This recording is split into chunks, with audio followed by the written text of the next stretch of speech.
Antes mesmo de abrir os olhos completamente, você sente. Uma inquietação silenciosa toma conta. A mente corre como um cavalo indomado. Pensamentos pulam de um lado para o outro. Pendências, medos, pressões. O que será que vão pensar? E se eu fracassar? E se eu esquecer algo importante? Tudo isso antes mesmo de colocar os pés no chão. É assim que muitos começam o dia, não com paz, mas com guerra. Uma guerra silenciosa travada no campo da mente. E o problema é que muitas vezes perdemos essa guerra antes mesmo de sair da cama. Quando o caos interior vence logo pela manhã, ele contamina cada gesto, cada decisão, cada respiração. E tudo parece mais difícil do que realmente é. Epicteto dizia, assim como o guerreiro se prepara antes da batalha, o sábio se prepara antes do dia começar. Essa frase não é um convite ao medo, mas à consciência. O mundo já tem ruídos demais, mas você pode ser o silêncio dentro do tumulto. Você pode se preparar, não correndo atrás do tempo, mas ancorando a alma. Não é sobre produtividade, é sobre presença, é sobre clareza. Quando você acorda e já sabe o que realmente importa, você não se perde no que não importa. Quando você define o que pode controlar, o que está fora do seu controle perde o poder de te desestabilizar. A clareza acalma, a direção cura. Porque o sofrimento não vem só da dor, muitas vezes vem da confusão. E é aí que entra o diário da manhã. Não como uma tarefa, não como mais uma obrigação, mas como um ritual silencioso de retorno a si. 5 minutos, só 5, um papel, uma caneta e uma pergunta. O que está ao meu alcance hoje? Depois mais uma. Quais obstáculos podem aparecer no meu caminho? Escreva. Não para controlar o mundo, mas para lembrar-se de quem você é nele. Essa prática é mais do que escrita. É escudo, é mapa, é âncora. Ela transforma o invisível em visível. Transforma a névoa da ansiedade em um caminho possível. Você vai perceber, a vida ainda pode estar bagunçada. O mundo ainda pode estar corrido, mas você estará mais calmo, mais inteiro, mais consciente. Amanhã é como o céu antes do nascer do sol. Ainda não há luz, mas já há promessa. E se você acolhe esse instante com intenção, o dia nasce diferente, porque seu ânimo é o horizonte do seu dia.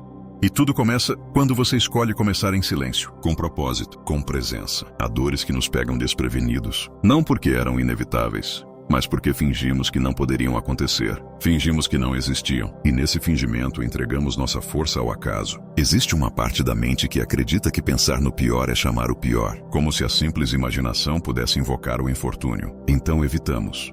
Fugimos de pensamentos difíceis. Fingimos que nada pode dar errado. E por isso mesmo tudo nos abala quando dá. A frustração não vem do evento em si, mas do choque, da surpresa, da ilusão rompida. Sêneca nos ofereceu uma prática que poucos têm coragem de encarar. O premeditatio malorum. Visualizar as perdas antes que elas cheguem. Não como um exercício de pessimismo, mas como um ensaio da alma. Ele dizia, quem se prepara para as tempestades, raramente é arrastado por elas. E essa preparação não endurece o coração. Pelo contrário, ela o torna flexível, resistente, estável. Quando você se permite imaginar, por breves minutos, a perda, a rejeição, o fracasso, algo muda. A dor imaginada se transforma em antídoto para a dor real. O impacto diminui. O chão continua ali. Você não cai tanto, não se desespera. Porque de certa forma você já esteve ali antes e sobreviveu. Você já viu essa sombra e descobriu que ela não é maior que sua luz. Isso não é masoquismo, não é obsessão por tragédia. É treinamento. Treinar o espírito como se treina o corpo. Ensaiar o equilíbrio, ensaiar a serenidade, ensaiar a resposta calma, mesmo diante do pior cenário. E essa calma não se improvisa, ela se constrói. Um passo por dia, uma visualização por vez. 3 minutos, só isso. Escolha um desafio real, uma possibilidade que te amedronta. Feche os olhos. Veja a cena. Veja o desconforto e, acima de tudo, veja a sua reação. Respire dentro dessa imagem. Não lute contra ela. E veja-se atravessando aquilo com dignidade, com sobriedade, com força tranquila. O metal se fortalece no fogo, não na ausência dele. Cada vez que você se expõe mentalmente ao que teme, algo dentro de você se reorganiza. Cria resistência, ganha firmeza. Como o aço que, aquecido, revela sua verdadeira forma. Assim é sua alma. Ela não se parte quando se prepara. Ela não quebra quando já se viu inteira dentro do caos. E então, o inesperado se torna apenas um passo entre muitos. Porque quem já visualizou a tempestade não se assusta com o trovão. Há um desgaste silencioso que corrói a alma, quase imperceptível, mas devastador. A mistura constante entre aquilo que é seu e o que pertence aos outros. É o peso de carregar nas costas expectativas que não lhe pertencem. A tentativa exaustiva de gerir vontades alheias como se fossem suas responsabilidades. Essa confusão invisível drena a força interna, dispersa a atenção e, pouco a pouco, rouba a clareza que você precisa para viver. Epicteto, com sua sabedoria que atravessa séculos, delineou uma linha clara e fundamental, o que depende do seu juízo e o que pertence ao juízo dos outros. É nessa distinção que mora a liberdade mais profunda, porque quando você domina aquilo que está ao seu alcance, quando reconhece a fronteira que separa sua vontade da vontade alheia, um peso enorme se dissipa, você se torna senhor do que pode mudar e observa com serenidade aquilo que não está em suas mãos. Aceitar o que não depende de você não significa desistir. Muito pelo contrário, é uma forma de investir sua energia onde realmente vale, onde sua ação tem poder. Essa aceitação não apaga o desejo de melhorar, nem a luta por seus valores, mas redireciona a força para batalhas que podem ser vencidas, para mudanças possíveis. Libertar-se da ansiedade por controlar o incontrolável é expandir sua capacidade de agir com foco e intenção. Um caminho simples e profundo surge nesse espaço. A prática de separar numa lista o que você pode controlar e o que está além do seu alcance, especialmente antes de decisões importantes. Visualizar esses limites, escrever com calma, ajuda a trazer clareza para o coração e para a mente. É como afiar uma lâmina que corta apenas o necessário, que não se perde em batalhas dispersas. Pense no arqueiro silencioso, focado na mira, ignorando o vento que tenta desviar sua flecha. Ele não luta contra o vento, ele não se distrai com o que não pode controlar. Ele ajusta o corpo, a respiração, a concentração para atingir o alvo exato, com a precisão do que é essencial. Assim deve ser sua atenção e seu esforço, direcionados, profundos, imperturbáveis. E assim, com essa disciplina de distinção, você encontra a liberdade que transforma o dia, a vida, o ser. O silêncio da noite carrega um peso invisível, uma espécie de eco que repete sem cessar as angústias que não foram ditas, as preocupações que não foram resolvidas, os erros que não foram confrontados. Quando o dia termina e você não se volta para si mesmo, para suas ações, para seus pensamentos, essa repetição automática se instala como um filme sem fim que alimenta o desgaste emocional. É nesse silêncio que muitos perdem a oportunidade de transformar o cansaço em aprendizado. Marco Aurélio, um dos grandes guias do estoicismo, usava a escrita como terapia para a alma. Seus pensamentos não eram apenas anotações, mas um modo de revisitar o caminho percorrido, corrigir rumos e fortalecer escolhas que o levavam à virtude. Ao dedicar tempo para refletir sobre o dia, ele se alinhava consigo mesmo, criando um espaço de autoconsciência que mudava o significado das pequenas vitórias e das quedas inevitáveis. Falhar não significa fracassar quando há o cuidado de extrair algo valioso da experiência. A queda só se torna derrota quando não há aprendizado. É no garimpo atento dos próprios erros, nas lições sutis que eles trazem, que se encontra a força para seguir.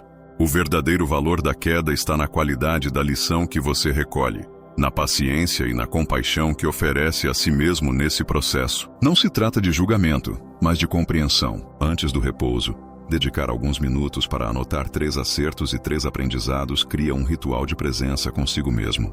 Essa prática silenciosa transforma o travesseiro, o lugar do descanso, em testemunha do seu progresso. Cada palavra escrita é um passo que traz clareza para a mente, serenidade para o coração e um convite à continuidade da jornada, mesmo quando o caminho parecer incerto. Imagine um minerador que pacientemente revisita cada pepita de ouro, separando a preciosidade das impurezas. Assim deve ser sua reflexão vespertina, um refinamento cuidadoso, um exercício de atenção que purifica o que serve para crescer e descarta o que impede seu avanço. Através desse processo, a noite deixa de ser um vazio e se torna espaço sagrado de renovação interior. A mente dispersa é como um rio agitado, cheio de corredeiras e pedras que desorientam seu curso. Quando vivemos em um estado constante de multitarefa, nosso foco se fragmenta, como se tentássemos segurar várias coisas ao mesmo tempo, mas sem realmente segurar nenhuma. Essa agitação interna entorpece a capacidade de estar presente, de perceber verdadeiramente o momento que pulsa diante de nós. O piloto automático se instala e seguimos o dia como se flutuássemos num mar de distrações, perdendo contato com o que importa, nossa própria vida acontecendo. Epicteto, um dos mestres que nos guia nessa caminhada, fala da necessidade de vigiar as impressões que recebemos, como um guardião atento que não deixa passar o que pode nos perturbar. Não é um convite para reprimir o que sentimos, mas para estar consciente do que nos afeta, para perceber cada estímulo como um sinal, uma nota no concerto da existência. Essa vigilância da mente nos conecta ao presente, ao real, ao vivo, ao pulsar do agora, longe da apatia do automático e do desligamento. Existe um insight contraintuitivo que pode parecer estranho à nossa mente acelerada. Desacelerar é acelerar. Parar, respirar fundo, observar lentamente, faz com que o cérebro funcione com mais clareza, com mais eficácia.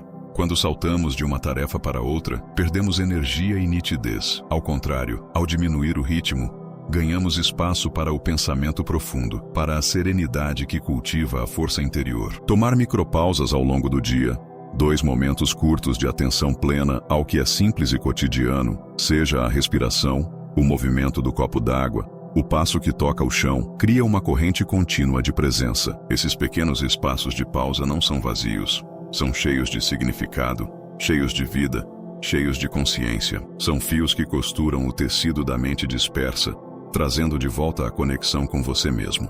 Imagine um lago cristalino, sem ondas, sem perturbações. Ele reflete com perfeição cada detalhe do céu, das árvores, do mundo ao redor, porque não há nada para turvar suas águas. Assim deve ser sua mente quando vive com atenção radial, clara, refletindo o momento com fidelidade, percebendo cada sensação, cada pensamento, cada emoção, sem deixar que o turbilhão do mundo desvie seu curso. É nesse estado que a vida se revela, simples e profunda, uma presença viva que pulsa em você, agora. Há um equívoco que ecoa silencioso em muitas mentes, a ideia de que aceitar o destino é sinônimo de inação, de se curvar passivamente ao que a vida impõe. Essa confusão entre resignação e desistência é uma armadilha que mina a vontade, que apaga o fogo interno. Amar o destino, amar o que é, não significa render-se à inércia, nem se afastar da luta que habita o presente.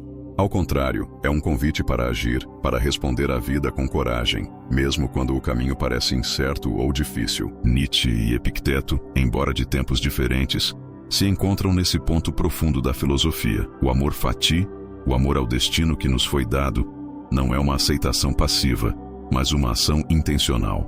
É reconhecer o que aconteceu, abraçar a realidade, e a partir desse ponto construir o futuro. Aceitar o que não podemos mudar é libertador, mas mais que isso, é um chamado para que nosso agir seja potente e direcionado. O passado não nos aprisiona, ele molda o chão firme onde pisamos para erguer algo novo. Amar o destino não é curvar-se à vontade alheia, nem se tornar refém das circunstâncias. É martelar o próprio caráter na bigorna do presente, moldar-se a cada desafio, a cada instante, como um ferreiro que diante do fogo intenso transforma o metal bruto em uma lâmina afiada. Essa transformação não é suave, não é imediata, mas é real, é profunda, é o trabalho do tempo e da coragem que não cede. O acaso, o inesperado, tornam-se argumentos para a nossa evolução, não obstáculos insuperáveis. Nas horas difíceis, quando o caminho parece nublado, surge a possibilidade de buscar dentro de si o positivo escondido. Anotar o que pode ser aproveitado, o que pode crescer a partir da dor, da perda, do revés, é um gesto de resistência e esperança. Cada contratempo se transforma em matéria-prima para construir algo maior, uma fortaleza interna que não se rende, que cresce e floresce mesmo sob pressão. Visualize o ferreiro de mãos calejadas aproveitando o calor da forja para dar forma e vida à lâmina que um dia servirá para proteger, para abrir caminho. Assim somos nós, temperados pelo fogo das experiências, moldados pelas dificuldades, aperfeiçoados pelo amor ao destino. Essa é a arte do amor fatiativo. Abraçar, aceitar, agir. Amar o que é para criar o que pode ser. Buscar o conforto a qualquer custo é uma armadilha silenciosa que nos enfraquece, como se estivéssemos criando um corpo e uma mente frágeis, incapazes de resistir às tempestades da vida. Evitar toda tensão, todo desafio, é como construir uma casa na areia, bela, porém instável, que cede ao primeiro vento forte. O corpo e a mente precisam ser desafiados, precisam sentir o choque suave do desconforto para que possam crescer em robustez e adaptabilidade, para que possam se tornar verdadeiramente inquebráveis. Epicteto nos lembra que a alma é como um atleta que se fortalece na prática diária, que treina para a batalha da vida. Não é na zona de conforto que a resistência nasce. Ela nasce nos pequenos choques, nas exposições calculadas ao que nos incomoda. Assim como o músculo se desenvolve quando tensionado, a resiliência da alma se fortalece quando aceitamos o desconforto como parte do processo. Cada desafio, cada mini-prova, é um passo para nos tornarmos mais fortes, mais conscientes, mais inteiros. Existe um insight profundo que muitas vezes nos escapa. O desconforto planejado não apenas testa nossos limites, ele os redefine. Não é uma corrida contra os outros, uma competição para ver quem aguenta mais. É um encontro diário com a nossa própria versão, mais fraca, mais resistente, mais capaz. Cada desconforto que enfrentamos é um espelho que reflete quem éramos e quem estamos nos tornando. É uma dança delicada entre ceder e resistir, entre aceitar e superar. Escolher um desconforto leve, como o frio da manhã que desperta o corpo, o jejum que limpa a mente, o silêncio prolongado que acalma o espírito, é uma forma de microprova, um ritual que sedimenta a fibra interior. São esses pequenos gestos que acumulam força invisível, que constroem uma fortaleza silenciosa dentro de nós. Eles nos lembram que a vida é feita de ciclos, de tensões e relaxamentos, de momentos que nos dobram e nos moldam. Imagine o bambu que se dobra ao vento, que se curva com a tempestade, mas não se quebra. Ele aprendeu a ceder com firmeza, a resistir sem rigidez, a ser flexível sem perder sua essência. Somos como esse bambu quando permitimos que o desconforto nos molde, nos fortaleça, nos torne inquebráveis. Essa é a arte da exposição gradual ao desconforto, a arte de crescer na adversidade, de transformar cada tensão em força, de ser resistente e ao mesmo tempo suave, firme e flexível. Essa é a jornada para se tornar inquebrável. Chegamos ao fim desta jornada pelos hábitos que silenciosamente transformam a alma. Focar em você não é egoísmo. É a única forma de finalmente viver em paz. Não há pressa. Não há fórmula mágica. Há hábitos silenciosos, simples gestos que, no silêncio do dia a dia, vão moldando uma nova forma de estar no mundo. É o compromisso de viver um dia de cada vez. Um dia inteiro para aprender a escutar a mente sem medo, para preparar o espírito para as batalhas internas, para aceitar o que não podemos controlar e agir com coragem naquilo que está ao nosso alcance. É o compromisso de cuidar do próprio coração, de revisar com honestidade nossas falhas e vitórias, de manter a atenção plena mesmo quando tudo ao redor tenta nos tirar do presente. É o compromisso de abraçar o destino com amor e força, martelando o caráter na bigorna do agora. É o compromisso de enfrentar o desconforto, de sentir o frio, o silêncio, a tensão que nos fazem mais fortes, mais vivos, mais inteiros. Porque é na repetição desses hábitos que nasce a verdadeira liberdade, a força que não se vê, a paz que não se explica. Se essa reflexão tocou você, escreva nos comentários: estou em transformação. Não estamos sozinhos nessa caminhada. Vamos caminhar juntos. Um dia por vez.